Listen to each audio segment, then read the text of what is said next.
minutos de las 19 horas del miércoles 30 de octubre, estamos nuevamente con el programa Miserias de la Economía por Barricada TV, que funciona en el cuarto piso de INPA, la primer fábrica recuperada del país.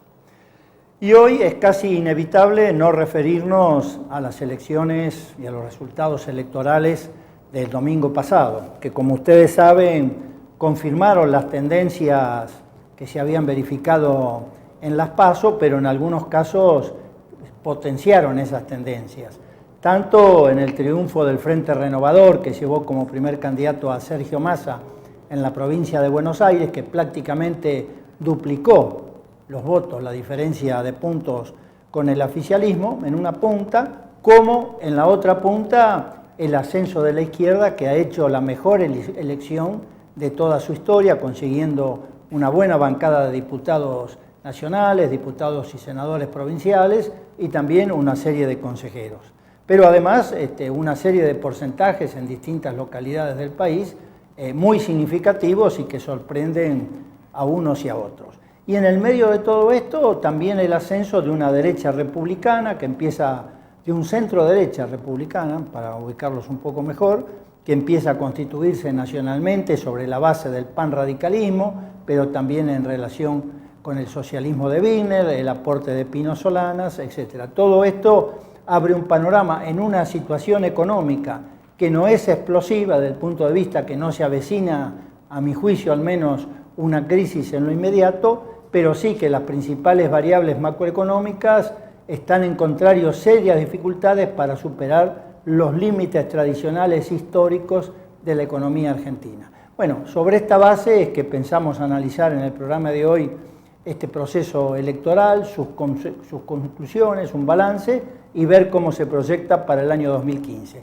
Y para eso tenemos invitado al economista, amigo de la casa, Claudio Katz, como ustedes saben, economista, docente de la UBA, investigador del CONICET y además concurrente a cuanto foro internacional de economía y análisis político anda dando vuelta por el mundo. Tenemos la suerte que esta semana no está arriba de un avión, así que está con nosotros. Así que si el señor director lo dispone, vamos a un corte y brevemente regresamos con nuestro invitado del día de hoy.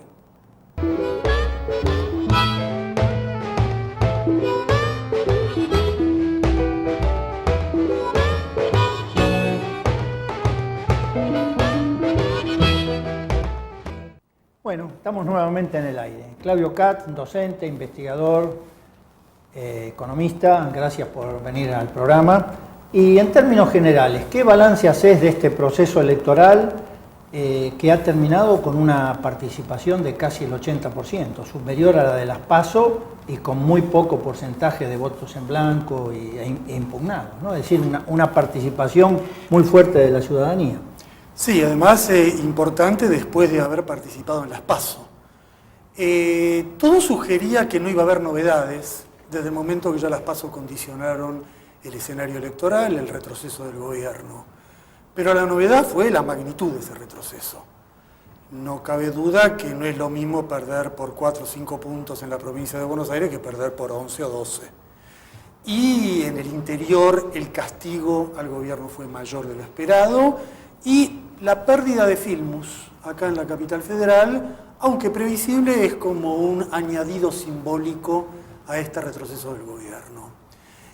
Algunos oficialistas dicen que no ha cambiado mucho porque ellos son la primera minoría electoral y mantienen el quórum en el Congreso.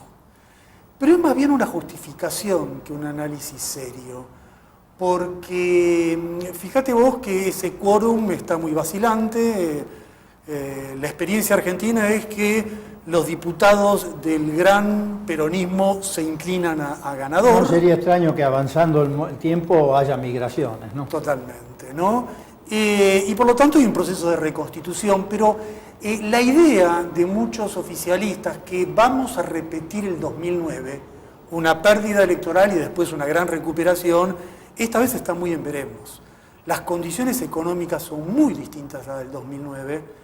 Es muy improbable ese 2010-2011 sí, de gran crecimiento económico. Y además la gran carta de ese momento, que era Kirchner o Cristina, como sucesores del proceso se ha agotado. Por lo tanto, en síntesis, se estrechó mucho el margen de la acción. La capacidad de maniobra, ¿no? Pero gobierno. De todas maneras, ¿vos no crees que hay un recurso que todavía tienen, que es el volver al endeudamiento externo? Sí, en términos económicos ellos tienen un dilema, van a tener que elegir y lo vamos a notar creo que en los próximos 2 meses. Tienen una opción que es endeudarse y comenzar el ajuste y negociar, por lo tanto, eventualmente con Scioli una transición ordenada hacia el 2015 en la cual ellos participan. Claro, pero vos ¿cómo ves ese ajuste? ¿Un ajuste clásico como lo que hemos visto o un ajuste pautado? Un poco más ajuste en cuotas y muy limitado y en la medida que sostenido en un endeudamiento relativamente indoloro. En ese caso, el paquete que le pasan al próximo presidente es el endeudamiento y la continuidad del ajuste. Ese es un curso posible. El otro es que no lleguen a ningún acuerdo político de transición y que traspasen todo el paquete entero al 2015, mantengan una situación muy parecida a la actual. ¿Tienen posibilidades de estar como la actual estos 2 próximos años? Sí, porque lo que podemos tener es un escenario donde las reservas siguen cayendo y del nivel peligroso en el cual estamos se pase a un nivel muy crítico, pero sostenible hacia el 2015 y más o menos se mantenga un escenario como el actual. La situación económica argentina es estructuralmente crítica, pero no coyunturalmente crítica. Hay que saber distinguir los dos niveles. Yo creo que es crítica en el sentido de que las reservas están cayendo, que hay fuga hacia el dólar, que la inflación se sigue espiralizando, que el déficit fiscal aumenta, pero los problemas no son tan inmediatos, los problemas son estructurales. El modelo no se agotó en la coyuntura, se agotó en la estructura. Exacto. Es decir, ¿en qué punto? En el déficit ferroviario, en el déficit energético, en los problemas del déficit comercial, industrial. Es decir, lo que nosotros podemos ver, que durante 10 años hubo crecimiento de la economía, el PBI se duplicó, bajó la pobreza, hubo creación de empleo, mejoraron los salarios, bajó la indigencia, hubo una recuperación industrial muy fuerte, ¿no? El PBI industrial creció más que el PBI agrario, por ejemplo. Eso es lo que ha permitido todo este ciclo expansivo. Ahora, al mismo tiempo, no alcanzamos a ver ningún cambio estructural profundo como que abra otro camino para la acumulación y reproducción de capitales. Sí, yo te diría que lo que vos describís se terminó en el 2008. Y desde el 2008 hasta ahora, la economía estuvo viviendo de lo que ocurrió entre el 2003 y las 2 primeras en las 2 primeras. Sí. Ahí fue donde se recuperaron ganancias y eso mantuvo, por eso el modelo empezó a trastabillar y empezó a emerger. Bueno, a partir del 2008, la captura de renta extraordinaria del campo y la nacionalización de la CGFJP, junto con un ascenso de los precios internacionales, le permitió un ciclo expansivo de casi 10 años. Sí, pero el dilema del 2008 era capturar renta para comenzar transformaciones estructurales o conciliar con el agronegocio y preservar el modelo en un declive. Y prevaleció prevaleció la segunda opción, entonces comenzó a agravarse energía, estructuras ferroviarias. Entonces, lo que estamos viendo, que se ha expresado en estas elecciones, es un deterioro del gobierno, pérdida de capacidad de maniobra, pérdida de votos. Si uno lo mira contra el 2001, si lo mira contra el 2009, está estancado, por eso que sigue manteniendo el quórum y la mayoría en las cámaras. Pero ¿cómo ves las otras alternativas de las clases dominantes? Sea la derecha empresarial, que se expresa a través de Massa, o sea la centroderecha de todo este rejunte de todo tipo. Mira, en primer lugar falla el diagnóstico de ellos en suponer de que el gobierno pierde votos por soberbia, porque está aislado y porque no hace lo que la derecha le pide.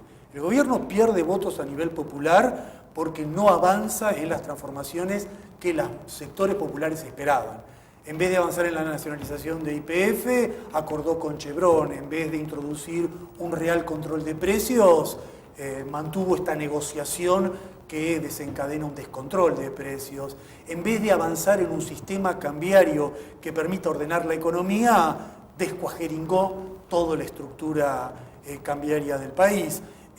La derecha tiene un programa más estructural de ajuste. Yo creo que en la derecha tenemos que distinguir tres variantes políticas, pero más o menos un mismo objetivo económico, ¿no? Que es poner fin a al modelo como se ha desenvuelto hasta ahora y reencaminarlo hacia un endeudamiento en gran escala, introduciendo ajustes más fuertes y un comienzo de giro hacia el neoliberalismo. Esto se ve claramente en Massa. Massa ha logrado cobijar a todos los representantes del establishment. Mendiguren de la industria, Redrado de los bancos, la mesa de enlace, todos están ahí porque todos quieren una transición garantizada, negociada, en el cual Massa y Scioli lleguen a un acuerdo, y a partir Pero de eso... también tienen sectores industrialistas, ¿no? Como Delgado, como Peirano, que fue Sí, ministro de Economía. pero ¿no? todos quieren la devaluación. No, la característica del industrialismo, del modelo actual, a diferencia de la vieja industria nacional de los años 70, es que es una industria que necesita devaluación y caída del salario porque es una industria exportadora. Donde la forma de razonamiento se parece bastante a la soja. Ahora, hay también una cuestión política más general, ¿no? La capacidad del peronismo de ir adecuándose históricamente a cada uno de los movimientos de capital y seleccionar el liderazgo que... Es decir, cuando el triunfo de Alfonsín y la renovación, apareció el peronismo renovador de Cafiero con eso. Después aparece Menem en el periodo de auge del neoliberalismo en el mundo. El peronismo de Menem era prácticamente el único peronismo posible en esa etapa. Después de la crisis del 2001 aparece Kirchner, que el propio peronismo selecciona de la nada un líder para esto. Y ahora está buscando un líder para lo que venga, que no va a ser ni el desarrollismo, ni el neodesarrollismo del kirchnerismo, pero tampoco el neoliberalismo salvaje de los 90, va a ser otra cosa, ¿no? Bueno, porque el peronismo es un partido de Estado, como ninguno en la Argentina. Entonces, al ser un partido de Estado, estructura sus camadas directamente en una fusión con los intereses empresarios. Desde chiquito, el que va a ser intendente, después gobernador y después presidente, hace su carrera en esta relación con los grupos económicos. Por lo tanto, el peronismo es muy sensible a lo que demandan los grupos económicos y al mismo tiempo los grupos económicos ya los han probado a ellos en el manejo de la estructura del Estado. Por eso siempre es la apuesta de los grupos dominantes, pero la apuesta siempre con una reserva por si falla. Y aquí la reserva por si falla es un poquito Macri, poquito, y mucho el panradicalismo. Digo la reserva porque la primera carta es el peronismo. Pero, bueno, siempre hay un sueño de la derecha de que algún Macri llegue a ocupar un papel significativo. No parece que sea embargo, el escenario. Si el peronismo llega al 2015 dividido, Macri puede jugar un papel ahí, según Exacto. qué tipo de alianza realice. Exacto. Al mismo tiempo, si continúa este fortalecimiento del panradicalismo con el socialismo, etc., es muy probable que haya un balotaje, ¿no? Exacto. Digamos, se puede, lo que está todavía sin decidir es si vamos a un 2015 que repetirá la secuencia peronista, o vamos a un 2015 que abra una posibilidad del 83 o del fin de Menem, es decir, de una sustitución por una alternativa panradical. Yo no descartaría esto si tomamos en cuenta algunos indicios de las elecciones. Fíjate que en las elecciones tuvimos una formación de un eje panradical importante en la capital federal, en torno a Carrió y a Pino Solanas, donde Pino Solanas ha quedado completamente disuelto. Acaba de decir que es candidato, que es presidenciable, ¿no? Sí, es presidenciable de ese eje. Por lo tanto, Solanas, como representante de ese eje, es un pan radical más.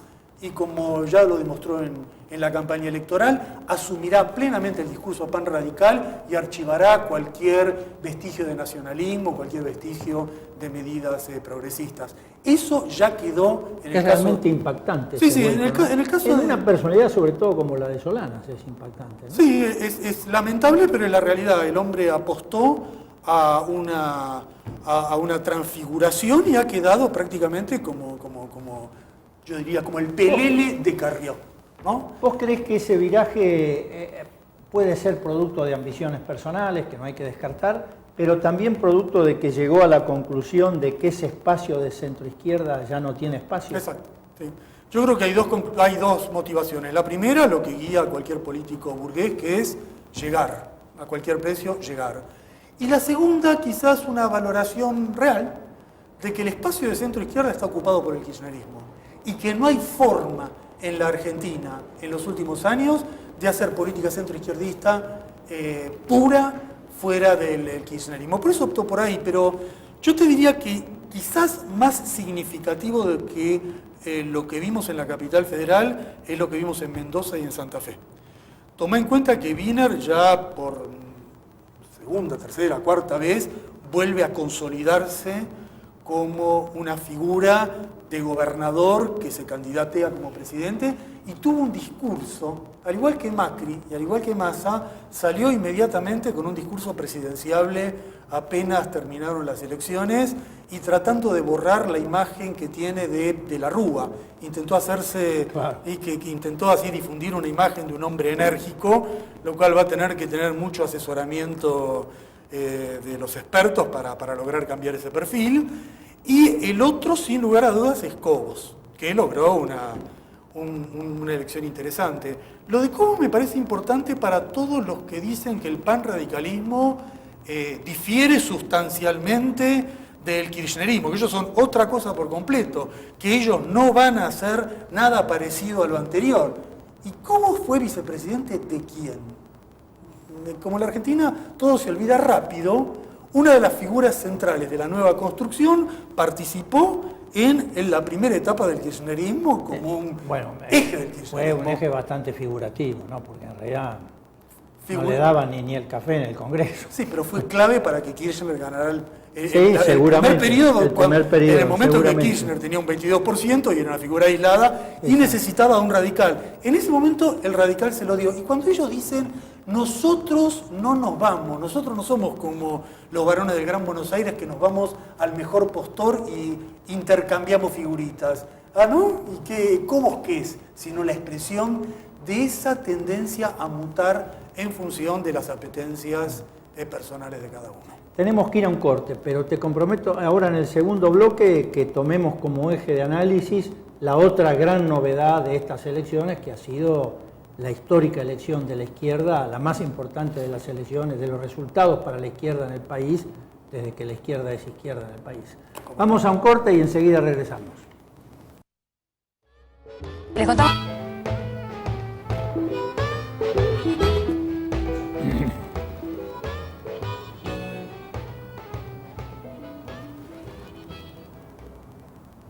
Bueno, estamos nuevamente en el aire. Claudio, la izquierda en su conjunto merodeó 1.400.000 votos, algo más del 5% de los votos emitidos. De esos votos, 1.150.000 pertenecen al FIT, que logró hasta ahora al menos 3 diputados nacionales y está disputando un cuarto en Córdoba, que están peleando alrededor de 500 o 600 votos, que parece que los quieren derivar hacia los radicales.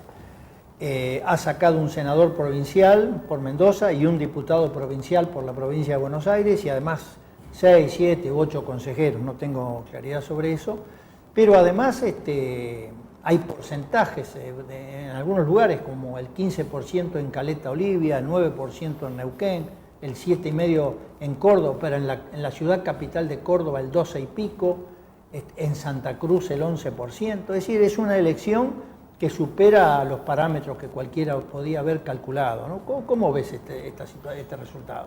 Bueno, en primer lugar, la magnitud que ha sorprendido a todos y que vos describís en forma muy detallada. Recordemos que en las últimas décadas la aspiración siempre de la izquierda era colocar un diputado por la provincia de Buenos Aires o por la capital. Eso era como el objetivo y ahora se ha producido de hecho, un terremoto en relación a eso. Si uno hace un recuento histórico, Alfredo Palacios, 2 veces Zamora. Claro que la segunda vez Zamora entró con una bancada de 4 diputados nacionales que le duraron 15 días, ¿no?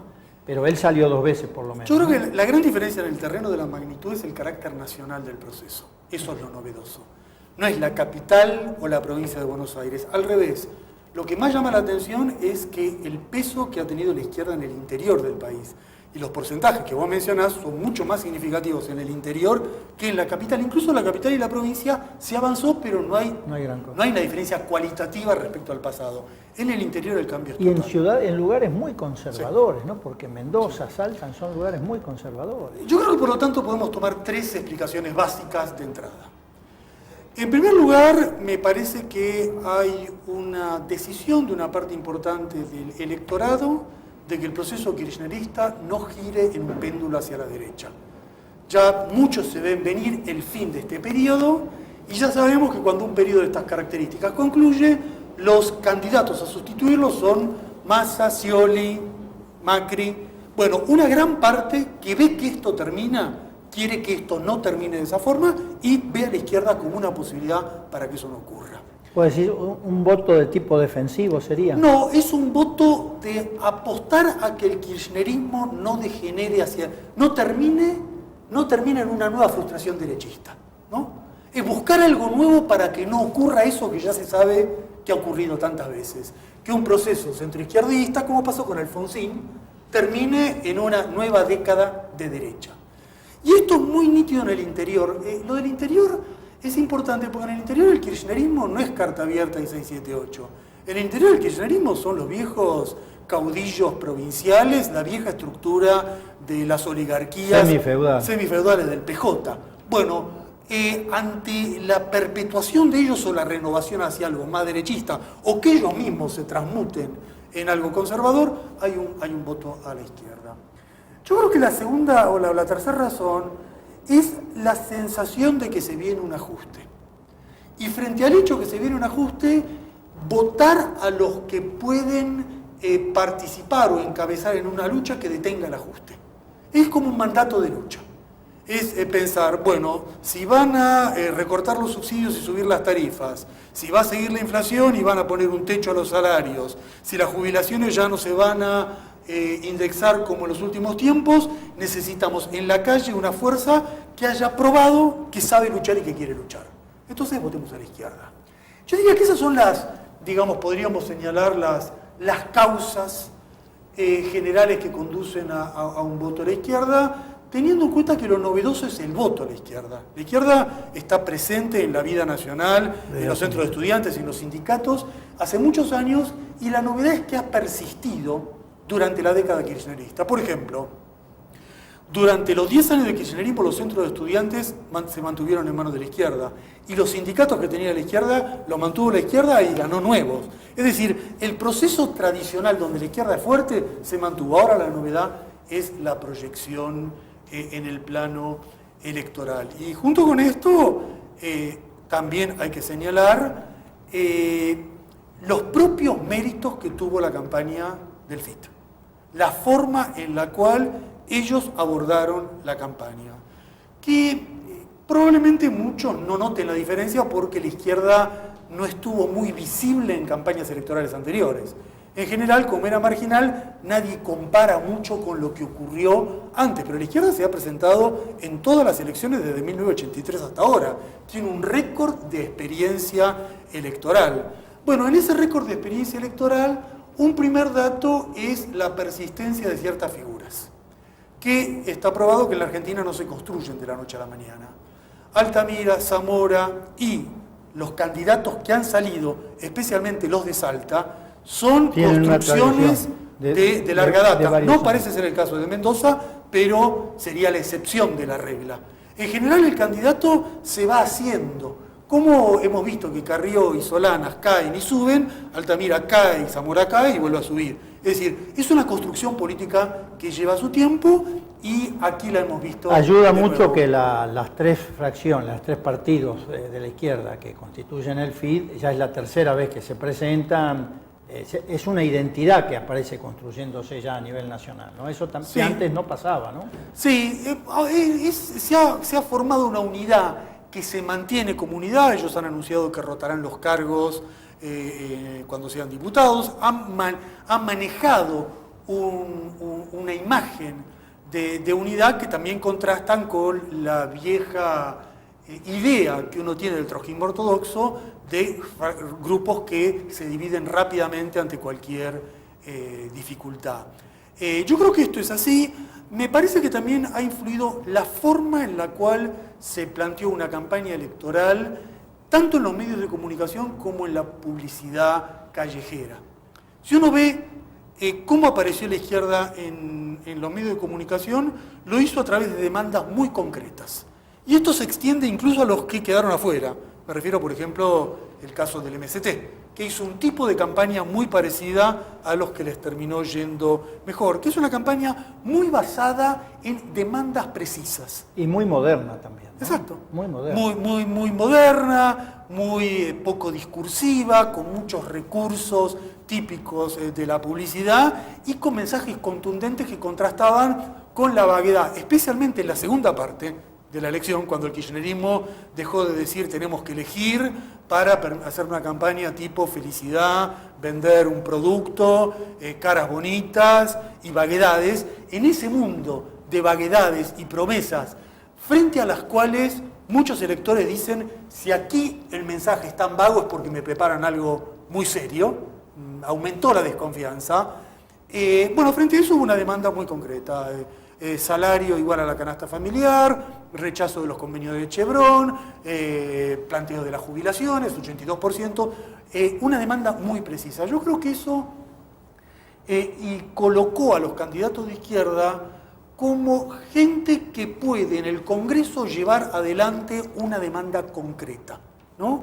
Y esto contrasta mucho con la imagen que daba en el pasado de la izquierda, que era una campaña, digamos, puramente ideológica, en el sentido de emitir un mensaje genérico a favor del socialismo, de los gobiernos de los trabajadores, algo que es por supuesto importante, pero que a la hora de una campaña electoral... Vos decís que hay que amarrarlo en cosas concretas, sentidas. Sí, y eso me parece que fue percibido ya desde el momento que hubo esa campaña de cómo superamos las primarias, el milagro, algo concreto y lograr algo concreto. Entonces, me parece que hay una maduración cuando un afiche decía, sentemos en el Congreso un diputado de la izquierda para que no haya solo diputados que votan por Chevron. Bueno, el mensaje es, necesitamos esta gente ahí para que junto a la lucha garantice llevar adelante nuestras reivindicaciones. Es decir, 2 años pasan rápido, más en la Argentina. La derecha se está preparando. De alguna manera estas elecciones son también un intento de selección de candidatos para la derecha. ¿Cómo ves vos, a partir de este piso logrado en estas elecciones, cómo ves la izquierda de aquí al 2015? Mira, acá tenemos la experiencia del pasado. Esto no es la primera vez que la izquierda despierta una expectativa. La expectativa también la despertó Izquierda Unida, también la despertó el Frente del Pueblo, también la despertó Autodeterminación y Libertad. Tuvimos 3 o 4 momentos donde se creó la idea de que la izquierda puede hacer una obra importante. Bueno, veremos si se repite una frustración del pasado o no, lo que todos queremos, a partir de este hecho se avance en una construcción política y social de la izquierda. Esto requiere, en mi opinión, por parte del FIT, la comprensión de que ellos, aunque son en estos momentos los aglutinadores electorales de la izquierda, no constituyen toda la izquierda. Esto es importante si se intenta apostar a un escalón superior. Si queremos apostar a un escalón superior, va a haber que nutrir este paso que ha dado el FIT de una confluencia con las restantes fuerzas de la izquierda, que son importantes incluso en el terreno electoral. Te doy un caso. Si en la Capital Federal se hubiera hecho la alianza del FIT, Autodeterminación y Libertad, y Marea Popular, se hubiera repetido en la Capital Federal una elección de las provincias con el impacto que eso implica en la Capital Federal. No es lo mismo sacar el 14% en la Capital Federal que en cualquier lugar, y eso le hubiera dado una performance mayor. Hay una tendencia que hay que tener en cuenta. Incluso en Tierra del Fuego, el que era un dirigente clasista histórico, que es ahora el secretario general de la UOM de Tierra del Fuego, se presentó con un partido de características obreras, sacó el 21% en toda la provincia y el 26% en Río Gallegos y salió electo diputado nacional. Es decir, hay una tendencia de estas características. Me parece que habrá que vencer el dogmatismo de algunos el sectarismo y también el sectarismo de los no sectarios, ¿no? Porque Sí. del otro lado también hay mucha predisposición, pero el sectarismo predomina, ¿no?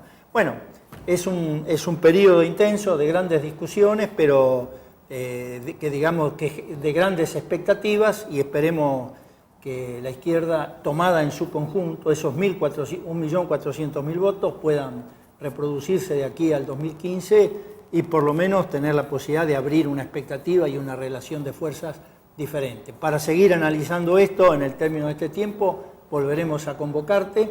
Gracias por venir nuevamente aquí, Claudio Katz. Hemos estado con Claudio, economista, docente de la UBA, investigador y un analista internacionalmente reconocido. Y estamos nuevamente el miércoles aquí en Barricada TV por INPA a las 19 horas. Buenas tardes.